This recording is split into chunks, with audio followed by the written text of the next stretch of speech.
Hi, and welcome to the 2022 Tee Up for Teaching Seminar, session number 5. This session is about the adaptive equipment and resources for golf. My name is Dana Dempsey, and I'm the Director of Therapeutic Recreation here at Scottish Rite Hospital. I'm so glad you guys have joined us. When we talk about adaptive equipment for golf, there are a variety of things that can be used. Some of it is specifically made for individuals who have a disability, and some of it is just equipment that is used in the golf industry, but can be used for individuals who have a disability to help them with playing. Today, we're going to be going over grip aids, teeing devices, and golf balls. We're going to talk about single rider golf cars. When we get to customized clubs, I'll talk a little bit about the flat lie club, the fact that there are flexible shafts. And for those of you who work in the golf industry, this is nothing new to you, but for those who work in healthcare, it is new. So we will talk about some of the different shafts that are available. Talk about the grip and how that can be built up, or the use of longer or shorter clubs, and then weighting, and then a training grip. There are also teaching aids that can be used as you're working with individuals to help introduce them to the concept of golf. And we will also discuss prosthetics. Not that I'm trying to have a golf instructor become a prosthetist. Instead, I just want, or a recreation therapist or other healthcare provider who's not a prosthetist, not trying to change you into that. But it is helpful to know that when prosthetic devices are made, that there are certain components specifically for golf that could be used. We'll get to more of that when we get to that slide. So let's start with grip aids. Here you have some photos, and I'm hoping that the photos will help. Typically, this is done in person, and I have a table laid out with a bunch of different equipment that people can go up and take a look at, try on, use, and see for themselves how it operates. Since this is done virtually and we have to do by pictures, I encourage you to seek out where the equipment that I bring up can be found close to you, and see about using it, touching it, trying it on. So I think it's really helpful to actually have a hands-on approach. And for those of you who are fortunate enough to be able to be here on campus for our hands-on approach, you will be able to use some of the equipment that you'll see in the upcoming slides. This particular grip aid is what's referred to as a stabilizer glove. It fits like a regular golf glove, but notice the Velcro and the Velcro pieces on the tips of the finger, of the middle, the ring, and the pinky finger. And then it has an additional elastic strap that can be unfastened from the back of the hand. Going to the middle picture and the picture on the right, you'll see how it's unfastened from the back of the hand and then can be pulled and held in place by the Velcro in the far right picture. That allows the individual who has difficulty potentially with strength or grip, maybe they have some difficulty that their fingers don't close down that much, that will help with the grip. And I will say, once you put that on and once it's comfortable for the individual, that club is not going to come out of their hand. I know this for a fact because many of our kids have used these. And what typically happens is that when we have a child that has weakness in a hand or they're not able to hold on to the club, one doesn't really discover that right off the bat until they use a full swing or even a half swing after a while, and you see the club go flying. That's when you think, we need to do something about this, because it's not like you just automatically have a person who has weakness in one hand put on a stabilizer glove automatically. Everyone who has a disability, as I've mentioned before, they actually are all unique. And so different different medical conditions will affect people differently. So generalizing, you shouldn't make generalizations about an individual's needs or strengths or even their character based on the disability category that they have. So this glove is a helpful tool to be able to use. Now, other things that can be done regarding a grip, and that is simply potentially building up the grip itself, whether that's using a fatter grip um, or trying to make sure that um, whether it's the actual grip itself that fits on or whether you build it up. We have used Coban tape to be able to, and Coban tape is the tape that usually gets put around your arm after you've given blood. So we've used that to build up the handles so that individuals can hold on to it a little better. So those are grip aids. Now, if you're pretty good at sewing or have access to someone who can sew, there's no reason why you can't take a regular golf glove and make adaptations to it like what you've seen here. Now, this glove works best when you have someone who has their fingers. What about individuals when they don't have their fingers? With that, you're really going to have to just be creative as there's not something just off the shelf that you can pick up and use. That oftentimes will involve using an elastic strap and some Velcro to help the individual be able to hold on to the club. Moving to the next one, which is teeing devices and golf balls, in the top left, you'll see what's called a Tego. This is an automatic teeing device, and I've had good use with this. I've even had parents call me back and say, oh, thank you for letting us know about this because it saves their back for reaching down and teeing up so often for their child. The way this works is you've got about 70, 75 golf balls in the container, and they just simply roll down. And when a person pushes this knob with their golf club, the handle comes down from an upright position and the ball rolls out, drops down into position, and the handle automatically goes back up out of place so that it's not in the way. In the center picture, you have some teeing devices. You have two different models here, but they basically work with the same concept, where the tee, which is this brown or light brown item, is put into the teeing device. The tee is placed down into the ground, then the ball is balanced on the teeing device again and placed on the tee. Now, I will say it takes some practice to do that, but with practice, it becomes a fairly quick and easy way to tee up the ball. Then for both of these, the one that the ball is already on, in the back section is an area that helps pull the tee up from the ground and pick it up. On the one on the left that's laying down, you see the smaller diameter hole, and that is where the tee is pulled up out of the ground or used to pick up the tee. The picture on the bottom right is what I lovingly call the ball picker-upper. I really don't know what the name of this item is, but you see it at golf stores all the time.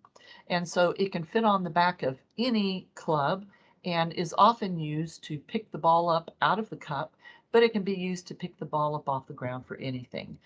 So that allows someone to not have to bend down and reach to pick up the ball.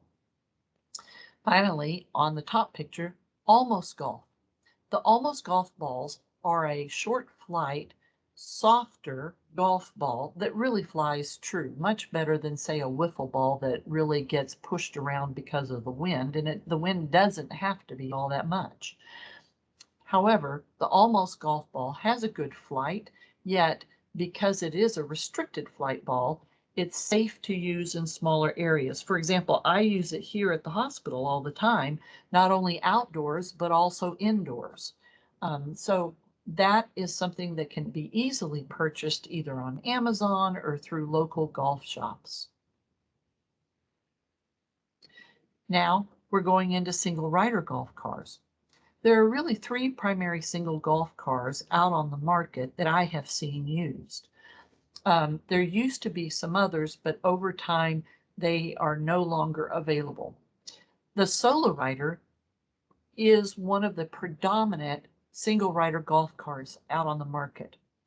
It is such that it has four wheels, as you can see the picture on the left or the right, but the golfer is able to put their golf bag on the cart. You sit in the chair and you steer it using the steering mechanism here. When you've driven up to your golf ball, you're able to then pull a lever and swing yourself around so that you can then address the ball and swing. Once you've made your swing, you swivel your chair back around, get back into position, and drive off. Notice the incline of the golfer on the left. She's been able to raise the seat slightly so that she is in a position where she feels comfortable to swing. The gentleman on the right, although his chair looks slightly tilted, and it is not nearly tilted as far as what the woman on the left. Both of these individuals are using the seat belt that comes, but the gentleman on the right is also using the chest harness because he really leans against that to help support him as, excuse me, as he swings his club. Every individual, again, is different in how they would utilize this cart. Some individuals can, in fact, walk, but they're not able to stand readily in position to swing, or their balance may be such that they need to have just a little bit of support of that seat to allow them to swing. Another popular single rider cart is the Paragolfer. What makes it a paragolfer, although it doesn't show it in these pictures, is the paragolfer, you can order an additional rack so that your golf clubs can set on the side of the car. With the children, I don't have the rack because I want the kids to have to keep up with their clubs, which means keeping with the adult that's carrying their clubs for them. So I tell the kids you have to stay with your caddy and your clubs as you're using this device. The paragolfer, like the solo rider, allows the individual to stand up at different levels, to rise up in that seat. It too has a seat harness and a chest harness. Um, the thing that not the solo rider, sorry, the thing that the paragolfer has, and that is this knee brace to help hold the knees and the feet in place.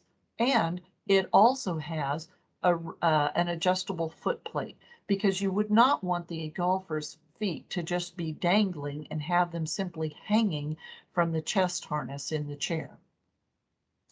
Now, the other thing that's different from the solo rider to the paragolfer is that the paragolfer is operated using a joystick. The control panel can either be on the right or on the left side. Here we actually have it set up for both of the golfers on the right side. Thus you see it for this child on the right, but because you're seeing the left side of this child, you're not able to see the control panel.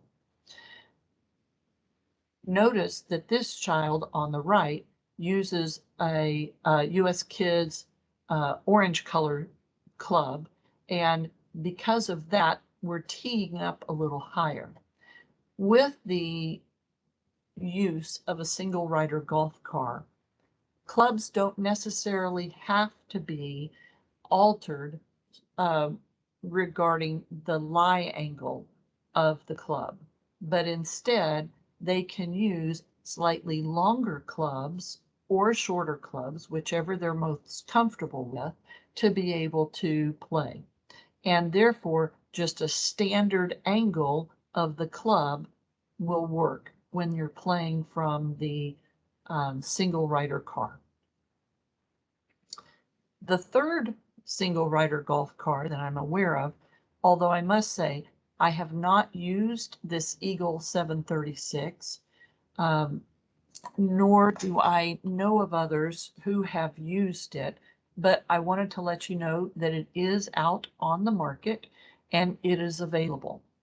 Um, I would say that this Eagle 736, along with the Paramobile or the Paragolfer, along with the Solo Rider, those three single rider carts are ones that have been specifically designed to work with individuals who have a disability, and it is intentional for those who have limited mobility.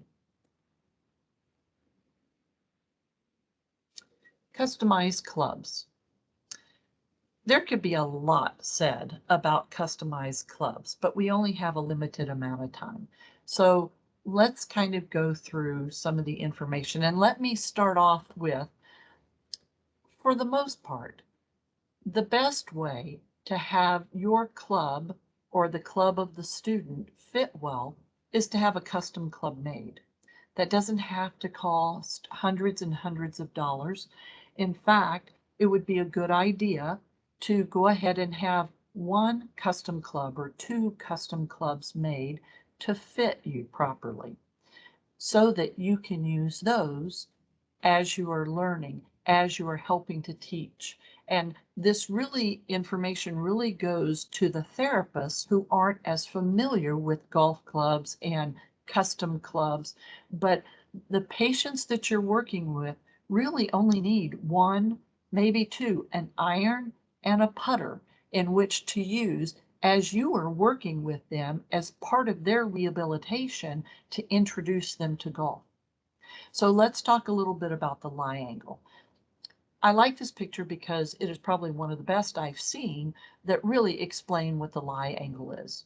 It says the lie angle of any club is the angle formed between the center shaft and the sole, or the ground line of the club when the club is in the proper playing position, say at address. So notice the lie angle is this angle from the center of the shaft to the ground. And really, the lie angle is a factor that affects, like it says, the accuracy of golf shots. I mean, there are a lot of factors that affect golf shots, but if a golfer uses a club whose lie angle does not fit their body type or their golf swing, they're going to have a lot of poor shots. It's going to cost them a lot of strokes. So it's important to make sure that the lie angle for the club is true or correct for the specific golfer. And the way to do that is by having a club fitting session. Other ways to customize clubs.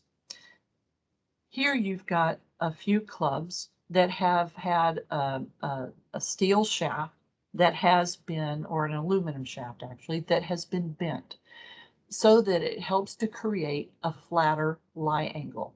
Going back to the picture of the lie angle, instead of having, say, maybe a 62, 64 degree lie angle, the flat lie clubs or the bent shaft clubs allow the shaft of the club to really come more to almost a 33, 32, 40 degree rather than up at 60.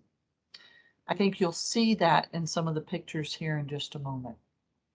But again, you can take a look at what type of shaft that is used, whether you want to try to bend a shaft or whether you want to use a club head that is actually made at a flat lie angle.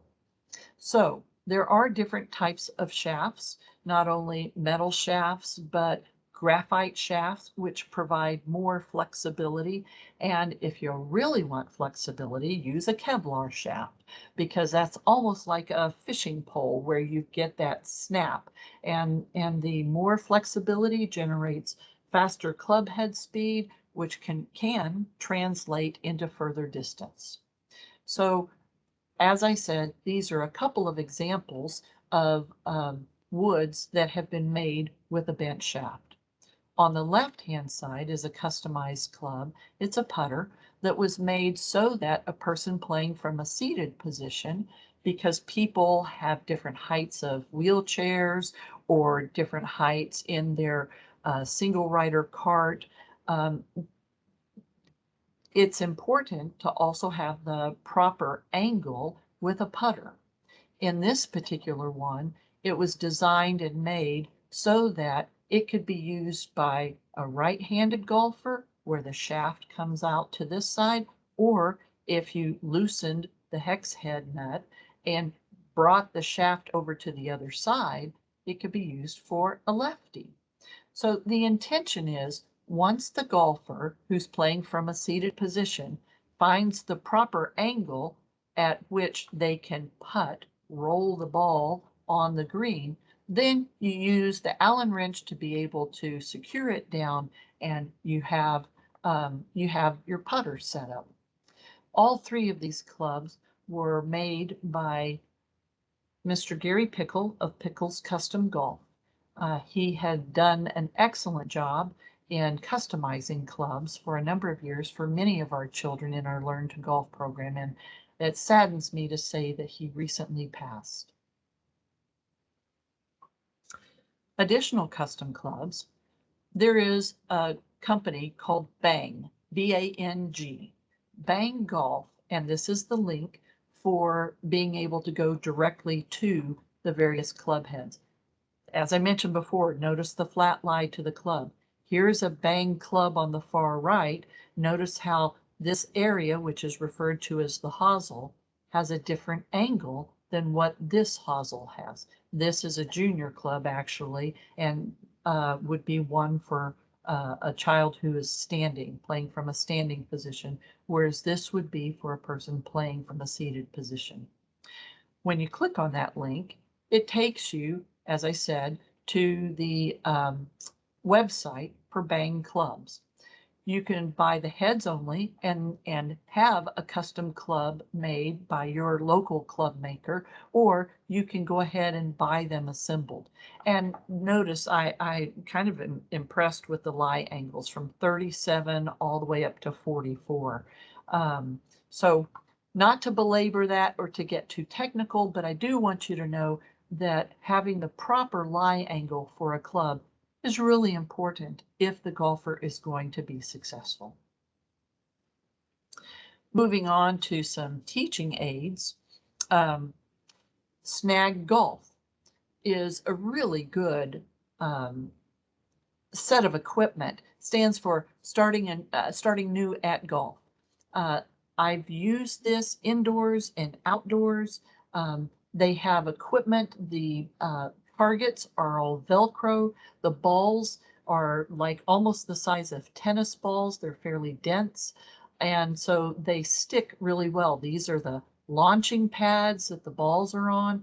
You have different sticks that are called launchers because of the angle of the club, and they launch the ball in the air. And then you also have, instead of calling them putters, they call them rollers because that's what they do. They roll the ball across the floor or across the grass to be able to go to the target. It's a really fun way to introduce not only children but adults to the concepts of swing and some of the first beginning the beginning concepts and skills of golf.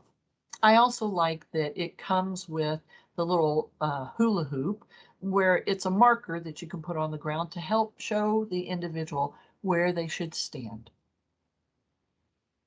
One of the things I want to back up about golf clubs too, I just passed over the fact about shorter clubs or longer clubs.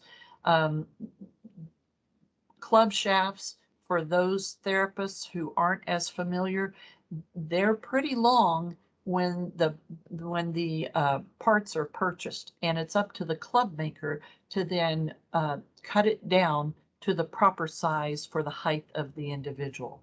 So having the length of the shaft can be very important based on what that golfer needs. I've had some of our junior golfers that, because of their missing limbs, need a much longer shaft so that they can tuck the end of the shaft under one armpit and hold on with the other hand and swing the club that way. A regular length club would not have allowed them to move and swing that club in that particular way, and they would not have been as successful in swinging.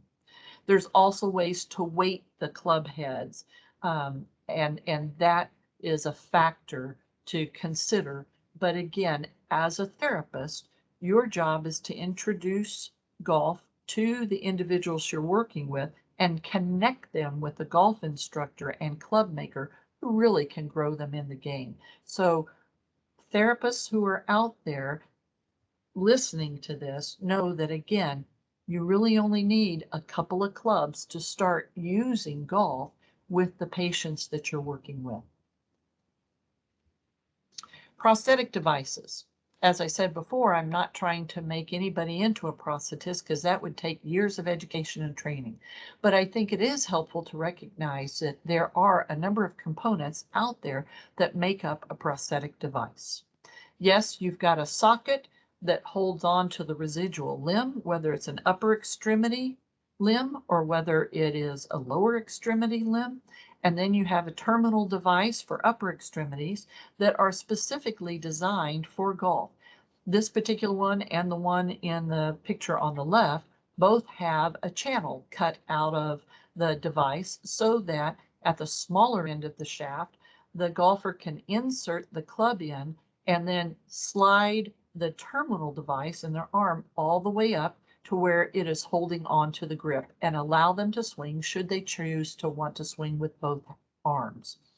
Many golfers who are missing a limb, many on the upper extremity, many of them will simply swing one-armed, but they have an option.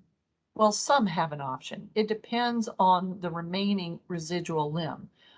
So for some, having a prosthetic device for their upper extremity may not be an option, and they may need to simply swing one-armed.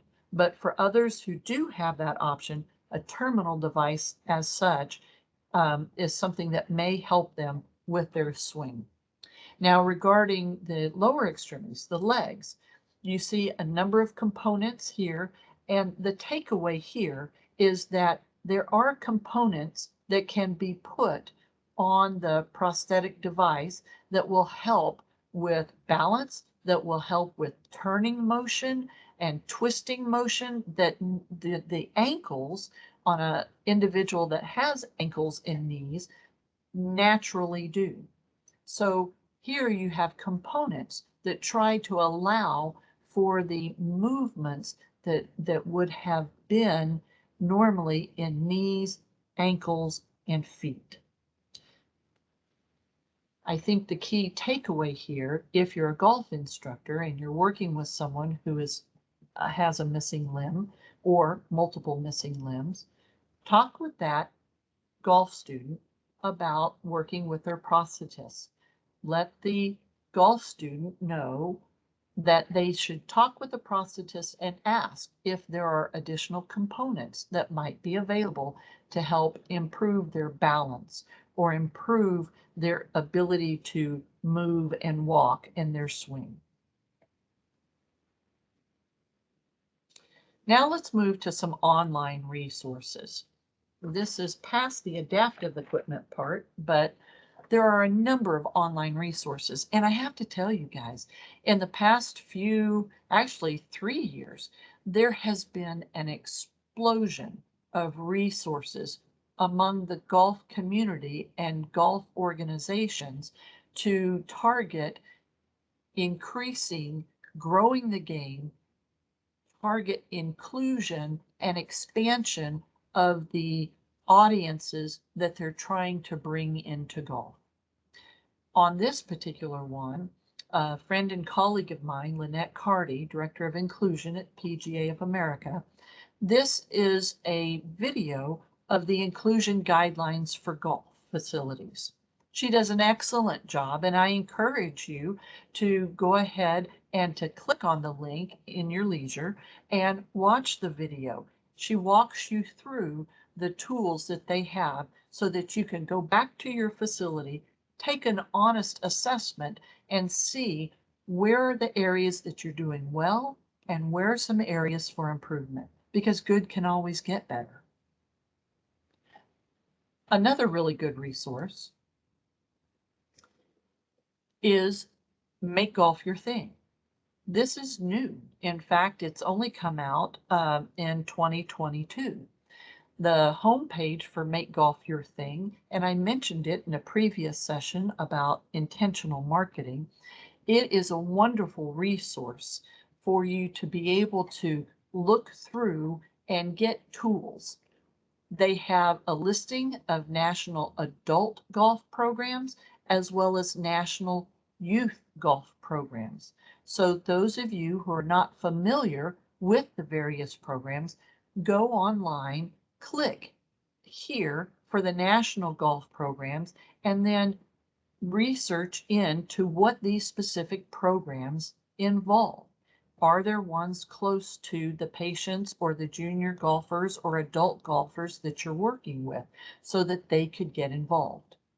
You know, as a recreation therapist myself, working with children, I am constantly looking for junior programs that our patients, our members of our junior golf program, our Learn to Golf program, can go and get involved in their community, because I don't want them dependent on a hospital. I want to help use the resources we have as at the hospital to be able to help them develop some skills, help the child and their parent develop knowledge so that they can be engaged in the local junior programs, engaged with local junior golf instructors, and really let them grow them in the game. Also, on the home page of Make Golf Your Thing, I'd mentioned toolkits. So notice that this particular, where the arrow is, it says download the Make Golf Your Thing toolkit here. It's a 30-page toolkit with really, literally hundreds of resources in it.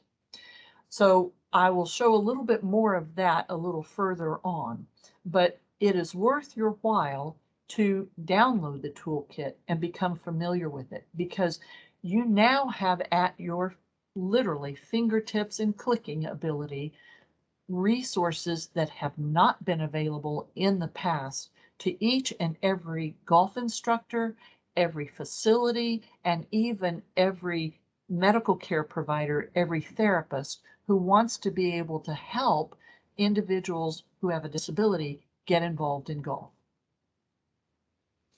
Another really good online resource is the National Alliance for Accessible Golf. I know I've mentioned them before in intentional marketing, but I want to point out that on their resource tab, they too have a variety of different resources available, information on types of disabilities. They have various videos on working with individuals who have a disability. They list different programs in the area. Helping people get to information and connect with the individuals running various programs. They're kind of the behind the scenes policy and education type of resource for not only the golf industry, but for individuals in healthcare and for individuals who have disabilities as well. Another excellent online resource is the U.S. Adaptive Golf Alliance. They focus more on the actual grassroots. They are the people that are providing many of the clinics. Many of their members are the ones who hold the clinics, who hold the tournaments, who hold the play days at various golf facilities around the United States. You'll see on the map on the left of the United States that the red star, they are throughout the U.S., but you also see a lot of blank blue, so that means good can always get better and more members can join. For Special Olympics, the online resource for them is primarily the various coaching guides, fact sheets, rules, as well as the rule changes. They also have some really good videos for training at home and helping the individual not only learn how to work with those who have intellectual impairments or developmental delays, but then also specifics about golf skills. It's an excellent resource. Another very good online resource, we heard from Dr. Amanda Clue earlier in the TF seminar from the National Inclusion Project. And a reminder that this is an excellent resource to go to them and learn more about working with individuals of all abilities so that you can make your facility, your program more inclusive. They have training resources, they have toolkits, and they have the kind of help that many of us need to understand how we can do better. Going to publications from the Special Olympics, remember back here when we said coaching guides and rules? That's these publications. That's what these are. That's what they look like. And so you can download them yourself so that you can have that on your computer and print out as needed. Another wonderful publication, and that is through the PGA, whether it is the publication of Setting Up Golf Courses for Success or Inclusion Guidelines for Golf Facilities. Another very good publication resource, you can go online to the adachecklist.org and you can download the PDF document that is put out so that you can take it to your golf facility and go through a checklist essentially to find out where do we need to make improvements, what are we doing well, what do we have covered. And it's not just the physical site itself, but it also covers about policies. It also covers about practices. So that is an excellent publication resource to utilize. And of course, the USGA as well as the RNA, their modified rules of golf for players with disabilities. This is the 2019 version, which is still the one in effect. I believe the previous one was from 2016. So that covers the adapted rules or modified rules for the game of golf. Remember, inclusion is so that we all play by rules, and it's important that we play by rules where they end up being modified for individuals who have a disability, or the rules that don't need to be modified for individuals who do not need to deal with disabilities. Another really good resource publication, and that is through Make Golf Your Thing. It is their toolkit. This is what the toolkit looks like. And they also have another toolkit about education and skill development. So I thought this was excellent where it said, by connecting your invitation to Make Golf Your Thing, you'll be able to leverage the power of search engine marketing, YouTube, and public service announcements to drive consumers to golf facilities of all different shapes and sizes around the country. Like I said before, never before has this type of resource been so readily available to so many people. Within this publication, this is the table of contents. You see where it's an overview of Make Golf Your Thing, how to do it, steps to take. It shows several pages of examples of actual invitations from various golf facilities, owners and operators. Talks to you about your digital marketing, how you can join that. Talks about other marketing assets, and then how to make your facility more inclusive. And then I really liked the frequently asked questions section. I found that very helpful. So much so that I went ahead and put one in here. One of the questions, a marketing initiative alone cannot grow our sport. So what else is involved?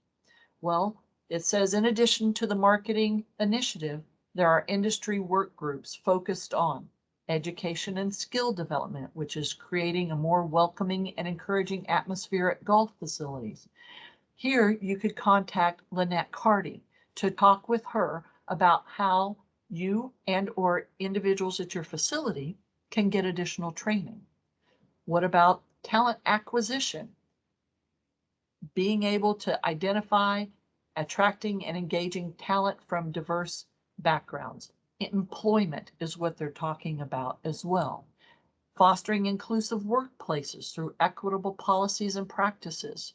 Get in touch with Sandy Cross at PGA headquarters.